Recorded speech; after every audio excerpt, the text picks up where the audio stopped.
Cinema అయితే next level ఉంది. అంటే ప్రతి అమ్మాయి చూడాల్సిన సినిమా. నా ఫ్రెండ్స్ అయితే గొప్ప పెట్టి మరీ ఏడ్చారు. హలో మామ, మన స్కూల్కైనా కాలేజ్కైనా ఆఫీస్కైనా టెంపుల్కైనా ఎక్కడికైనా లేట్కి వెళ్తామేమో కానీ మూవీ అంటే మటుకు టైటిల్ కార్డు పడకముందే మూవీ థియేటర్లో ఉండాలి. ఎందుకంటే మనకున్న ఏకైక బ్యాడ్ హ్యాబిట్ ఏంటంటే మూవీ. నైట్ నేను పడుకునేసరికి 2 అయింది, మళ్ళీ పొద్దున్న 5 గంటలకు వెళ్ళేసి రెడీ అయిపోయా. అట్లా ఉంటుంది మన డెడికేషన్ మూవీ అంటే. కరెక్ట్గా 10 మినిట్స్ ముందు వచ్చాను థియేటర్కి. ఇంకా వాళ్ళు పార్కింగ్ టికెట్ తీసుకుంటే లోపలికి అలౌ చేయరు. పార్కింగ్ టికెట్ తీసుకున్నాను.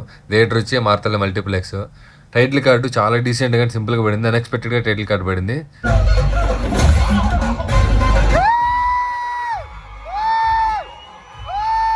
ఫస్ట్ హాఫ్ అంతా చాలా డీసెంట్గా ఉంది. స్టోరీ మొత్తం ఆల్మోస్ట్ పాప్ చుట్టూరే తిరుగుతుంటుంది. ఒక ఫాదర్ అండ్ డాటర్ బాండింగ్ గురించి, వాళ్ళు ఎట్లా ఉంటారని ఏందని అట్లా మొత్తం చూపిస్తారు. హాయ్ మామ, ఇప్పుడే సినిమా నుంచి బయటకు వచ్చాను. సినిమా అయితే నెక్స్ట్ లెవెల్ ఉంది. అంటే ప్రతి అమ్మాయి చూడాల్సిన సినిమా. రవితేజ అన్న యాక్టింగ్ అయితే చంపేశాడు. ఇంకా అయ్యప్ప స్వామి పాట వచ్చినప్పుడల్లా థియేటర్ మొత్తం అంటే ఒక అయ్యప్ప స్వామి దీక్షలో ఉన్న ఫీలింగ్ వస్తుంది. ఇంకా మన స్టేట్లో అయితే మొత్తం గుళ్ళే అయిపోయి థియేటర్స్ అని. యాక్చువల్గా చాలా రోజుల తర్వాత 60 హిట్ పడింది. పక్క చూడాల్సిన సినిమా. అంటే అప్పుడప్పుడు ఎప్పుడు హైప్ ఇచ్చే సినిమాలు కాకుండా అప్పుడప్పుడు ఇలాంటి మంచి సినిమాలు కూడా వస్తుండాలి. లాస్ట్లో అయితే ఎమోషనల్గా కొంచెం అందరూ ఏడ్చారు. నా ఫ్రెండ్స్ అయితే గొప్ప పెట్టి మరీ ఏడ్చారు.